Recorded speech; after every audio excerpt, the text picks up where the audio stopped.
देखिए आज हम एग्जांपल्स करेंगे। लास्ट वीडियो में हमने किया था कि क्रिटिकल पॉइंट्स का नेचर कैसा होगा अगर रूट्स के नेचर पर डिपेंड कर रहा था क्रिटिकल पॉइंट्स का नेचर, और उसके ऊपर बेस्ड हमने कुछ रिजल्ट्स भी पढ़े थे। अब उन रिजल्ट्स का यूज़ करके हम चेक करेंगे एग्जांपल्स में कि क्रिटिकल पॉइंट क्या होंगे, नोड होंगे, कुछ भी, मतलब जैसे भी उनका नेचर होगा उस टाइप से। तो देखो एग्जाम्पल नंबर 5 है। यहाँ पर हमें कोई भी नॉन लीनियर सिस्टम गिवन है, ठीक है। लीनियर सिस्टम का हम पहले कर चुके हैं एग्जाम्पल्स भी और थ्योरम्स भी। अब हम काम करेंगे नॉन लीनियर सिस्टम्स में। अब देखो नॉन लीनियर सिस्टम में हमारे पास एक सिस्टम गिवन है, लीनियर ऑटोनोमस सिस्टम। अब देखो क्या करेंगे, हमने पहले किया था इसके अंदर ये वाली चीज़, देखिए इसको हम क्या करेंगे, इससे कंपेयर करेंगे, ठीक है। किससे? P X Y is equals to A x plus B Y plus P1, ठीक है, और ये Q is equals to C x plus G Y plus Q1। मतलब जो लीनियर पार्ट होगा उसको अलग कर लेंगे और बचे हुए नॉन लीनियर पार्ट को हमने P वाले में P1 नाम दे दिया और Q वाले में Q1 नाम दे दिया, ठीक है। इस तरीके से ये वाली चीज़ करेंगे। उसके बाद देखो हम क्या चेक करेंगे कि ये दो कंडीशन फुलफिल हो रही है या नहीं हो रही। तो इसमें देखो फर्स्ट कंडीशन हमारे पास क्या है कि जो ये हमारे पास लीनियर सिस्टम है इसमें A B C D इनका जो डिटर्मिनेंट है वो नॉन जीरो होना चाहिए। और सेकेंड कंडीशन हमारे पास क्या है कि जो P1 और Q1 ये जो नॉन लीनियर पार्ट हैं P1 और Q1 have continuous first partial derivative. जो इनका फर्स्ट पार्शियल डेरिवेटिव होगा वो कंटिन्यूस होगा। सेकंड देखो जो इनकी जो ये वाली लिमिट आएगी वो क्या आनी चाहिए, जीरो आनी चाहिए, ठीक है। ये वाली चीज़ें पहले हमें चेक करनी पड़ेंगी, ठीक है, क्योंकि ये रिक्वायरमेंट्स हैं। अब वही चीज़ हम एग्जाम्पल में करेंगे। देखो ये हमारे पास गिवन है। अब यहाँ पर देखिए हमने इसको कंपेयर किया इससे, यहाँ से हमने क्या किया, ए की वैल्यू निकाली। ए की वैल्यू हमारे पास क्या है 1, बी की वैल्यू कंपेयर करेंगे तो 4, सी की वैल्यू 6 और डी की वैल्यू -1, ठीक है। तो फर्स्ट कंडीशन क्या थी कि जो इनका डिटर्मिनेंट होगा वो क्या होना चाहिए, नॉन जीरो। तो देखिए यहाँ पर डिटर्मिनेंट निकाल रखा है ए बी सी डी का। डिटर्मिनेंट क्या होगा, ए की वैल्यू रख दी, बी की, सी की और डी की वैल्यू रखने के बाद जब हमने डिटर्मिनेंट निकाला तो -25 विच इज़ नॉन जीरो। तो इसका मतलब क्या हो गया कि डिटर्मिनेंट जो है वो हमारे पास नॉन जीरो आ रहा है। तो इसका मतलब फर्स्ट कंडीशन फुलफिल हो गई। अब सेकंड कंडीशन क्या थी कि जो ये लिमिट होगी वो क्या आनी चाहिए, जीरो, P1 की भी और Q1 की भी, ठीक है। तो अब हम लिमिट निकालेंगे। देखो हमारे पास लिमिट यहाँ पर P1 को जब हमने निकाला तो P1 की वैल्यू क्या है, -x²। देखो यहाँ पे P1 की value -x², non linear part को ही हम P1 नाम देते थे। और यहाँ पर देखो Q1 की वैल्यू क्या आएगी, यहाँ पर देखेंगे Q1 is equals to 2 of xy, ठीक है। तो अब देखो फर्स्ट कंडीशन हमें क्या चेक करनी है कि limit X Y tends to 0 0 P1 X Y upon √x² plus y² क्या आना चाहिए, जीरो आना चाहिए, ठीक है। अब कैसे चेक करेंगे, यहाँ पर P1 की वैल्यू पुट करो। देखो limit X Y tends to 0 0 P1 की जगह -x² upon √x² plus y²। अब देखो यहाँ पर हमारे पास x और y टू वेरिएबल्स में काम है। तो यहाँ पर हम क्या करेंगे, किसी एक पाथ के थ्रू निकालेंगे। तो हमने y को क्या पुट कर लिया, mx, ठीक है। लिमिट ऐसे निकालते हैं ना हम सेवरल वेरिएबल में। तो y को हमने mx पुट किया तो हमारे पास लिमिट क्या हो जाएगी, लिमिट x टेंड्स टू 0, क्योंकि हमारे पास x और y में थी। y की जगह जब हम mx रखेंगे तो हमारे पास सिर्फ x ही बच जाएगा। तो limit x tends to 0 -x² √x², y की जगह हमने रखा m²x², ये वाली चीज़ बन जाएगी। तो यहाँ से हमारे पास क्या आएगा, limit x tends to 0 -x²। यहाँ से देखो x² को कॉमन निकाल लेंगे तो x बचेगा बाहर और अंदर क्या बचेगा, 1 प्लस m², ठीक है। x से x कैंसिल। अब लिमिट लगाएंगे तो हमारे पास आंसर क्या आ रहा है, 0। देखो लिमिट अप्रोच करेंगे तो 0। तो इसका मतलब ये वाली कंडीशन तो हमारे पास सेटिस्फाई हो गई, P1 वाली। अब सेकंड हमें कौन सी करनी है, Q1 वाली। तो सेकंड कंडीशन क्या होगी, limit X Y tends to 0 0 Q1 X Y upon √x² plus y² क्या आना चाहिए, 0। अब यहाँ से देखो Q1 की वैल्यू क्या है, 2xy। तो रखो यहाँ लिमिट x, अगर जब हम, हाँ देखो x Y tends to 0 0 Q1 की value 2xy upon √x² plus y²। Same काम हम यहाँ करेंगे, y की जगह क्या पुट करेंगे, mx। y की जगह जब हम mx रखेंगे तो लिमिट क्या हो जाएगी, x टेंड्स टू 0, क्योंकि हमने y वाले वेरिएबल को x में चेंज कर दी तो सिर्फ वेरिएबल x बचा है, ठीक है। तो यहाँ पर जब हम y की जगह mx रखेंगे तो क्या बनेगा, 2x into mx upon X square plus M square X square.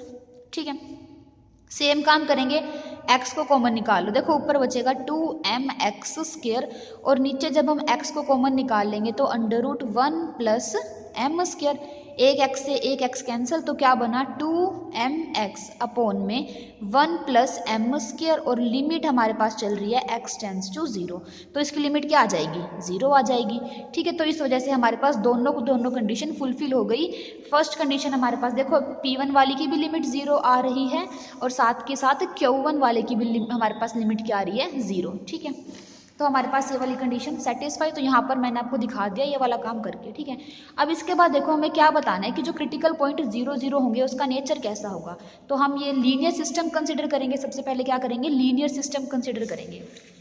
तो यहाँ पर देखो ये हमने लीनियर सिस्टम इसका लिख लिया, इसकी कैरेक्टरिस्टिक इक्वेशन लिखेंगे, यहाँ से मैट्रिक्स बनाएंगे ना, इसके कोरोस्पोंडिंग क्या बनेगी 1 4 6 -1, ये मैट्रिक्स बनी, इसके हम क्या लिखेंगे कैरेक्टरिस्टिक इक्वेशन लिखेंगे, उससे हमने जो रूट निकाले हमारे पास ये आ गई। अब देखो जो रूट्स हैं वो कैसे हैं, रियल हैं, unequal and of opposite sign. ठीक है, अब रूट्स रियल अनइक्वल और अपोजिट साइन के हैं, so the critical point 0 0 is the saddle point of linear system.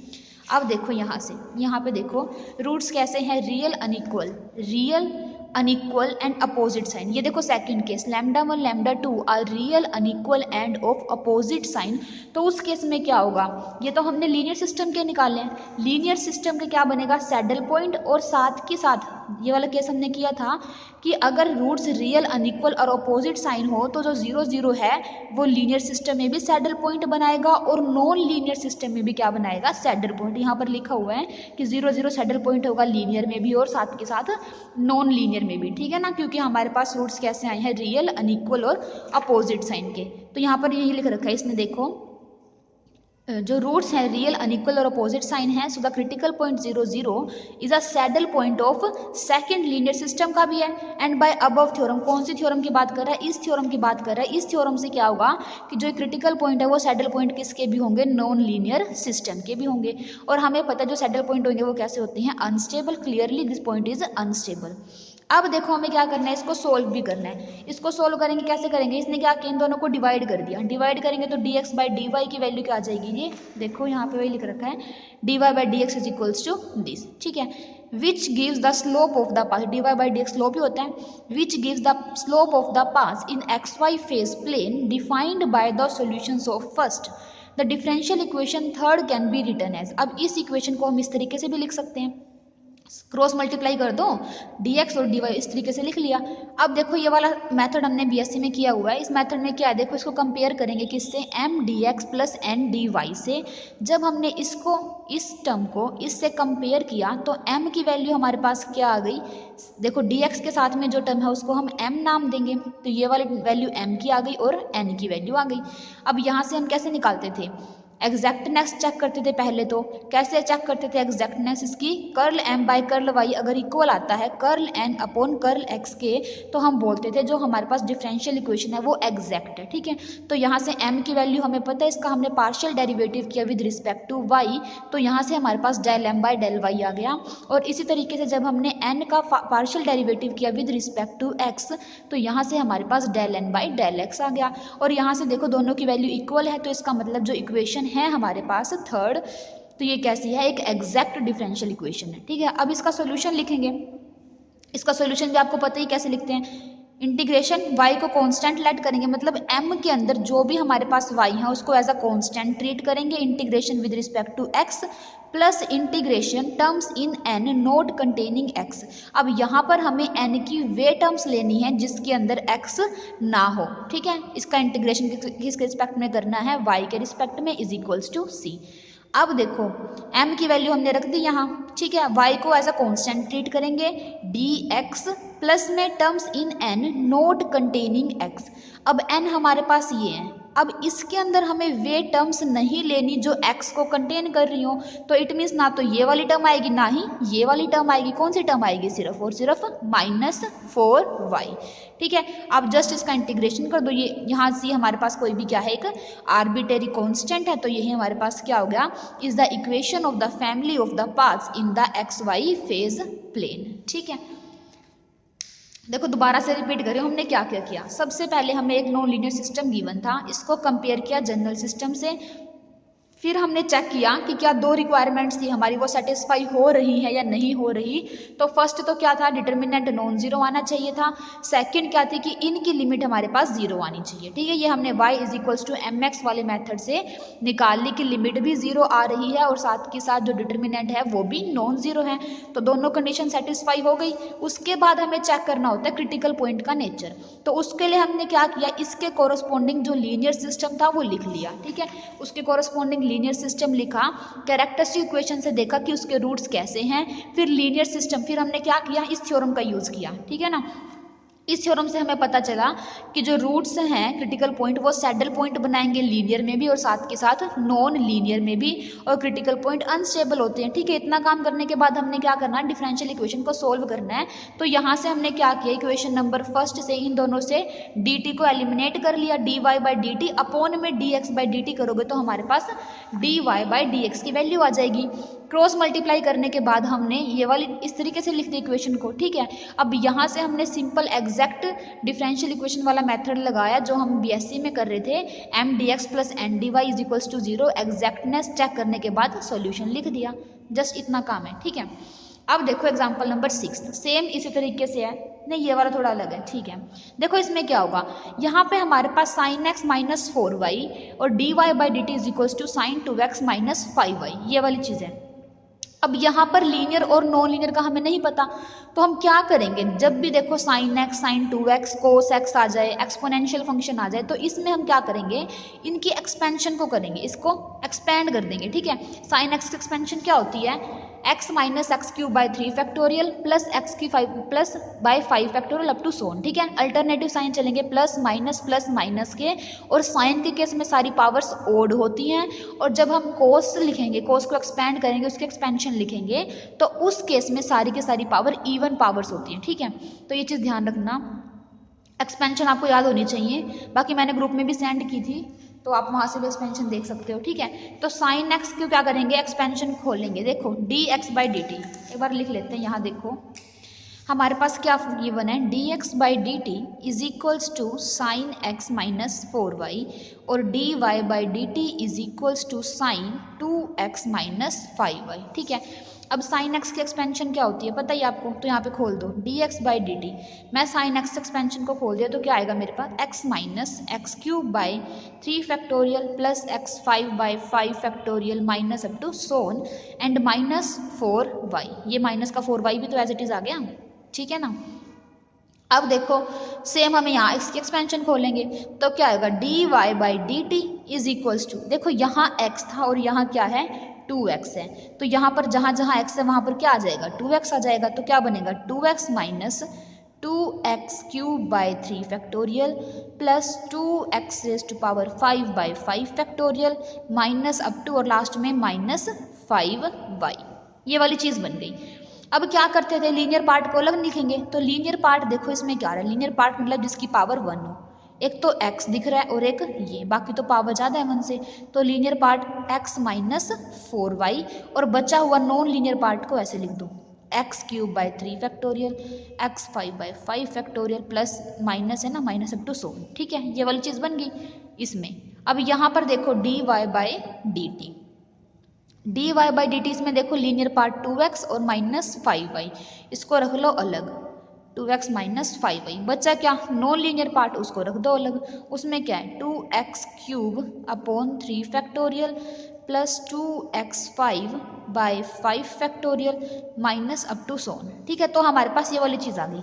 अब देखो इसको कंपेयर किससे करते हैं हम, ये हमारे पास आ गया ना, इसको किससे कंपेयर करते हैं हम, d x by D T is equals to A x plus B Y plus p one x y, और D Y by D T is equals to C x plus d y plus q one x y. इससे compare करते हैं, इसको हम इससे compare करेंगे। अब देखो ए की वैल्यू 1 है, यहाँ से देखो ए की वैल्यू कितनी आ गई 1, बी की वैल्यू -4 और p1 एक्स वाई, ये पूरा का पूरा जाएगा, ये पूरा का पूरा क्या है हमारे पास p1 फंक्शन है।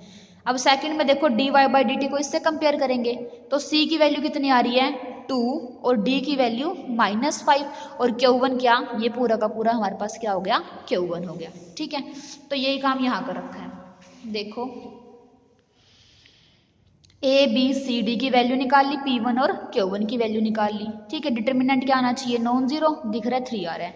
अब हमें क्या करना है, सेम ये वाली दो कंडीशन भी सेटिस्फाई होनी चाहिए, तो P1 XY upon under root X square plus Y square, इसकी भी वैल्यू निकालनी पड़ेगी। देखो कैसे निकालेंगे, हमें निकालना है limit XY tends to 0 0 P1 XY upon under root X square plus Y square.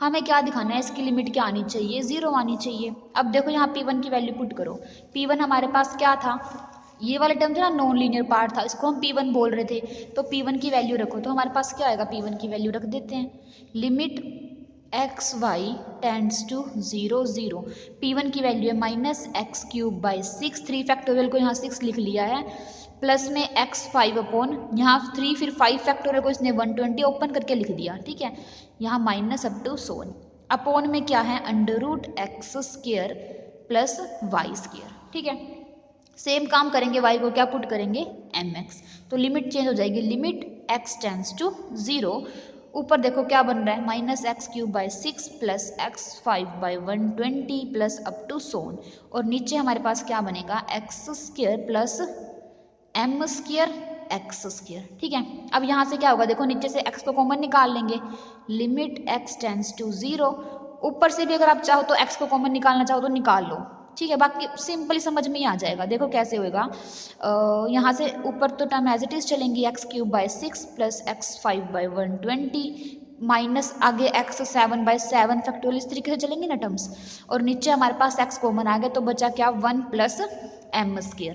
ठीक है, अब ये एक x है, ऊपर कैंसिल करेंगे, यहाँ पावर 2 हो जाएगी, यहाँ 4 हो जाएगी, यहाँ 6 हो जाएगी, पावर 1 1 कम हो जाएगी, तो हमारे पास ये वाली चीज़ आ गई। अब लिमिट क्या लगानी है, x टेंड्स टू 0, जब x को 0 अप्रोच करवाएंगे तो ये भी टर्म 0, ये भी 0, ये भी 0, तो ऊपर हमारे पास क्या बन रहा है, 0 0 बाय सम फाइनाइट टर्म, तो हमारे पास क्या आएगा, 0 आएगा। ठीक है, तो हमारे पास लिमिट क्या आ गई, इसकी 0 आ गई।